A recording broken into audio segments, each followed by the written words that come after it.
इस कार्यक्रम में मुख्य अतिथि भारतीय जनता पार्टी के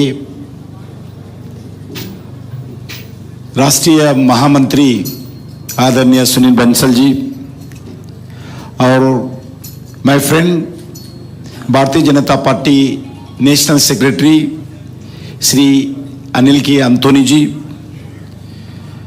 इस कार्यक्रम के आयोजित किया हुआ रामचंद्र राव जी और respected Narasimha Reddy garu chairman bar council, major general Srinivas Rao garu and मेरा साथी सांसद विश्वेश्वर रेड्डी गारू, పెద్దలు విజేంద్ర ప్రసాద్ గారు రాజ్యసభ మెంబర్, శాసన మండలి సభ్యులు కొమరయ్య గారు, పార్టీ సంఘటన మంత్రి చంద్రశేఖర్ జీ, ఫార్మర్ మినిస్టర్స్ కృష్ణ యాదవ్ గారు, శశిధర్ రెడ్డి గారు,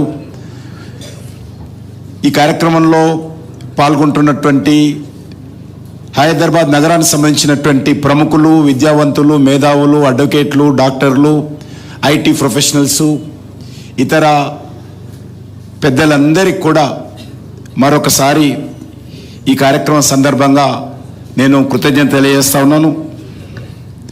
ఇంతకుముందే రామచంద్రరావు గారు మాట అన్నారు. ఈరోజు మన దేశము స్వాతంత్రం వచ్చి 75 సంవత్సరాలు పూర్తయిపోయి ఇప్పుడు 77వ సంవత్సరంలో ఉన్నాం. కానీ మనకి ఇప్పటి వరకు కూడా ఇంకా అనేక రకాల విధానాలు బ్రిటిష్ వాళ్ళు వదిలిపెట్టినటువంటి మరి పద్ధతిలోనే మనం కొనసాగుతూ ఉన్నాం. ఇంకా అనేక మార్పులు చేయాల్సినటువంటి అవసరం ఉంది. ప్రధానమంత్రి గారు పదే పదే మంత్రులకు చెప్తారు, పాత చట్టాలు ఏమున్నాయో బ్రిటిష్ వాళ్ళ హయాంలో ఉన్నటువంటి చట్టాలన్నింటినీ కూడా మార్చాలి, ఇప్పుడు ఉన్నటువంటి వర్తమాన రాజకీయ సామాజిక ఆర్థిక పరిస్థితులకు అనుగుణంగా మనం చట్టాలు మార్చుకోవాలని పదే మందే వారు చెప్తుంటారు. దానికి అనుకూలంగా అనేకమైన మార్చుకున్నాం.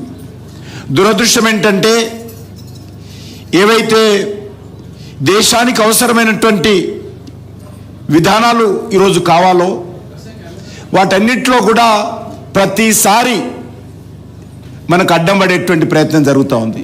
ఇది మంచిది కాదు. అందుకే ఈరోజు ప్రజల మధ్యకు వెళ్ళాలి. మన ప్రధానమంత్రి గారు చెప్పారు, ప్రజల మధ్యకు వెళ్ళి వన్ నేషన్ వన్ ఎలక్షన్ విషయంలో ప్రజలను చైతన్యం చేయాలి. ప్రజల ద్వారా రాజకీయ పార్టీల మీద, విశ్లేషకుల మీద ఒత్తిడి రావాల్సినటువంటి అవసరం ఉంది. ఇది ఒక ప్రజా ఉద్యమంగా రావాలి. నాకు తెలుసు, ఎక్కడ ఉత్తరప్రదేశ్ ఎలక్షన్స్ అవుతుంటే ప్రతిరోజు 1 మంత్ హైదరాబాద్లో ఉన్నటువంటి తెలుగు ఛానల్స్ అన్ని రివ్యూ చేస్తాయి. ఎక్కడో ఢిల్లీ ఎలక్షన్ అవుతుంటే హైదరాబాద్లో ఉన్నటువంటి ఛానల్స్ అన్ని రివ్యూ చేస్తూ ఉంటాయి. ఏ ఇంట్లో కూర్చున్నా, ఏ రచ్చబండ మీద కూర్చున్నా యూపీ ఎలక్షన్ ఎట్లా ఉన్నది, ఢిల్లీ ఎలక్షన్ ఎక్కడ ఉన్నది, కేజ్రీవాల్ వస్తాడా పీక్తాడా, ఇదే విషయం. ప్రతిసారి ఎన్ని మ్యాన్ అవర్స్ వేస్ట్ అయితే ఆలోచన చేయండి. ఎంత మ్యాన్ అవర్స్. ఈరోజు ఒకసారి ఎలక్షన్ అయిపోతే ఈరోజు ప్రధానమంత్రి గారు ప్రతి 3 నెలలకు ఒక రాష్ట్రానికి ఎలక్షన్స్కి వెళ్ళాలి.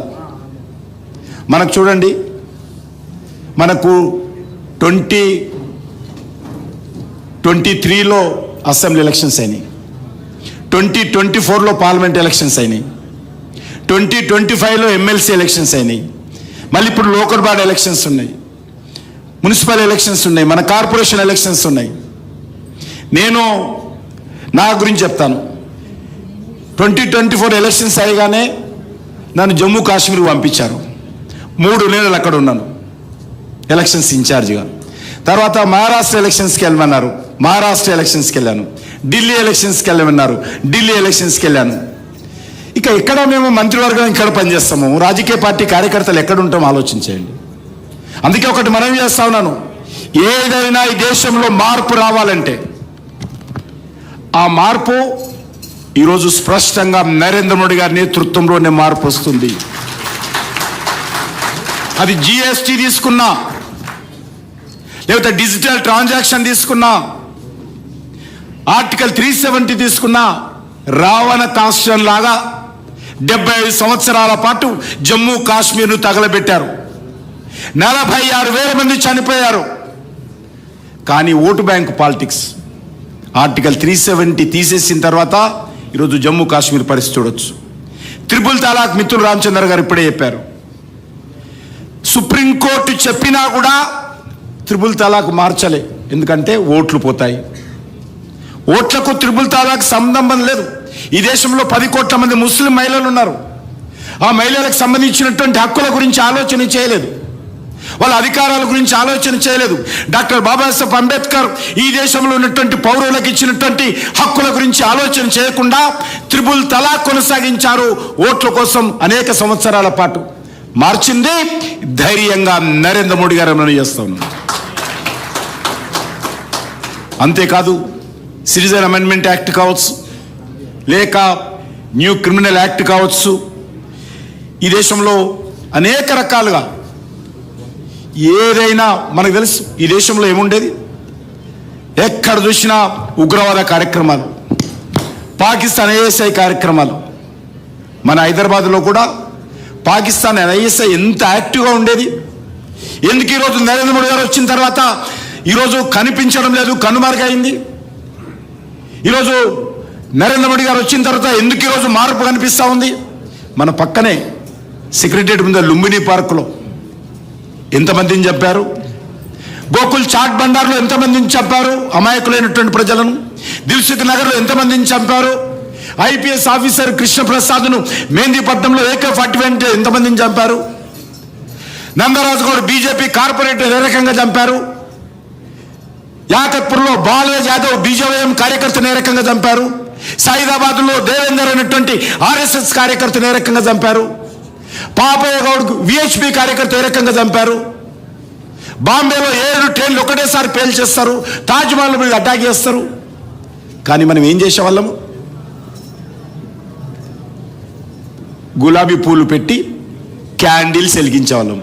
అది భారతీయుల పని. ఆ రోజు మనం కూడా అందరం పాకిస్తాన్ వాళ్ళు చంపేవాళ్ళు, భారతీయులుగా మనం చచ్చేవాళ్ళము. మన కర్మ ఇంతే, భగవంతుడు మా నుదుట ఇదే రాసి పెట్టాడు. ఇంతకంటే మేమేం చేయలేము.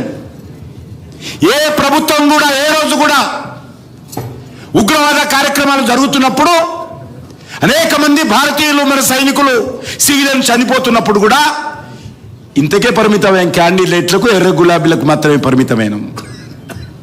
కానీ 2014 తర్వాత ఫండమెంటల్గా మార్పు తీసుకొచ్చాం.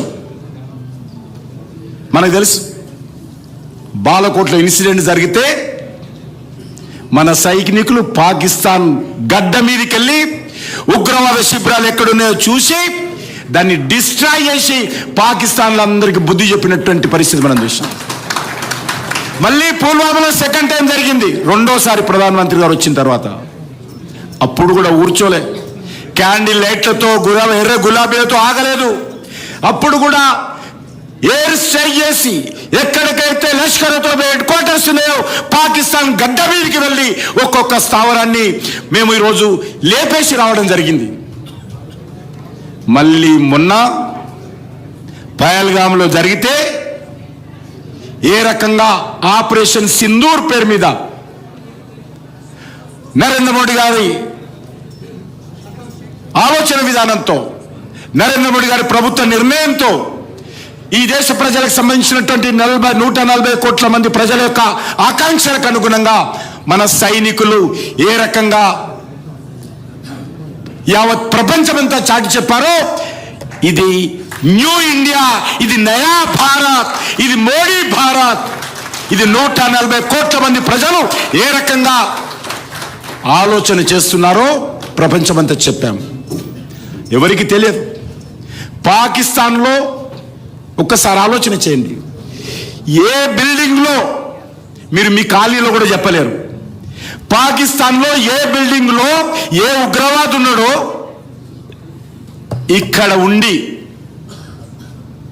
కనుక్కొని సరిగ్గా అదే ఒక ఇంటిని, పక్క ఇంటిని కాదు, సేమ్ హౌస్ పక్కకు అనేక వేల ఇండ్లున్నా కూడా ఆ ఇంటిని మాత్రమే టార్గెట్ చేసి, దాన్ని మాత్రమే హిట్ చేసి, సివిలియన్స్ కానీ పక్క వాళ్ళకు కానీ ఎవరికి నష్టం జరగకుండా ఆ ఉగ్రవాది ఉన్నటువంటి స్థావరాలను మాత్రమే ధ్వంసం చేసి ఈరోజు నరేంద్ర మోడీ గారి నేతృత్వంలో భారతీయ సైనికులు ఒక చరిత్ర సృష్టించారని మనం చేస్తా ఉన్నాం.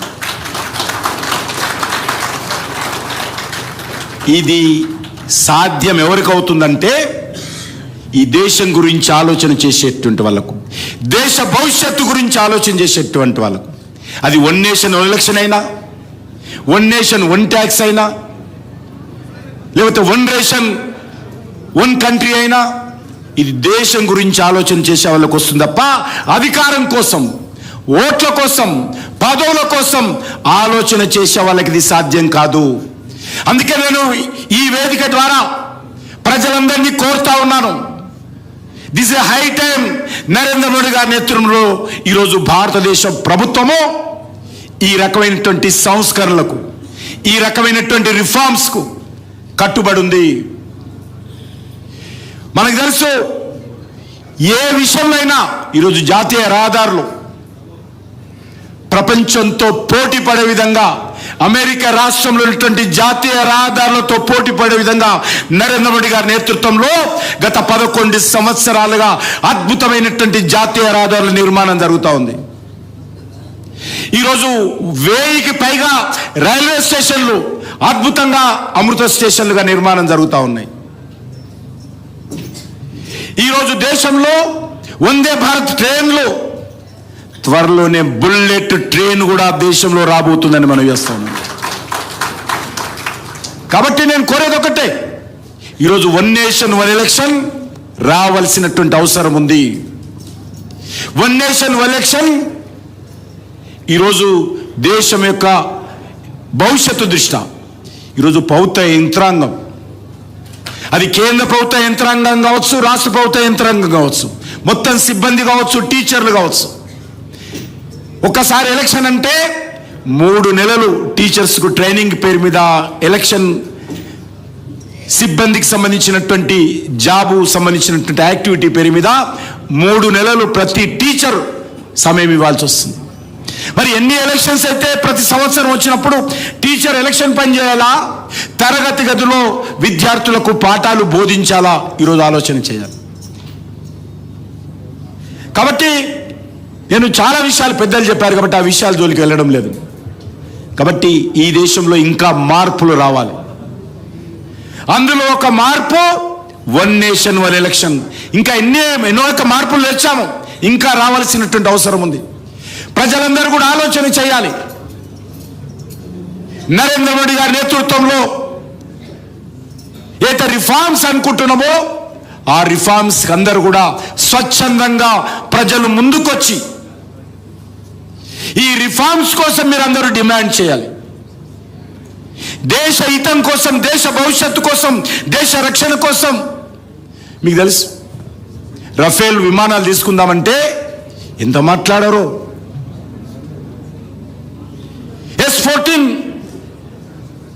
సంబంధించినటువంటి ఆ రోజు భారత ప్రభుత్వం మిసైల్ డిఫెన్స్ సిస్టమ్ తెచ్చుకుందామంటే ఎంత అడ్డుకున్నారో.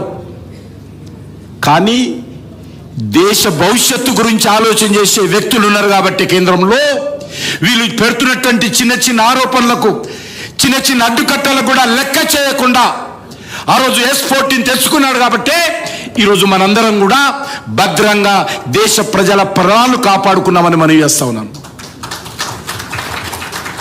అందుకే మీ అందరిని కోరుతా ఉన్నాం, ఈ కార్యక్రమం ఉద్దేశం కూడా అదే. ఏదో వచ్చి ఉపన్యాసాలు ఇస్తే వినిపోవడం కార్యక్రమం కాదు ఇది. ఈ కార్యక్రమం ద్వారా మీ అందరూ కూడా ఈ ప్రజలలో చర్చ తయారు చేయాలి, ప్రజలను చైతన్యం చేయాలి, ప్రజలను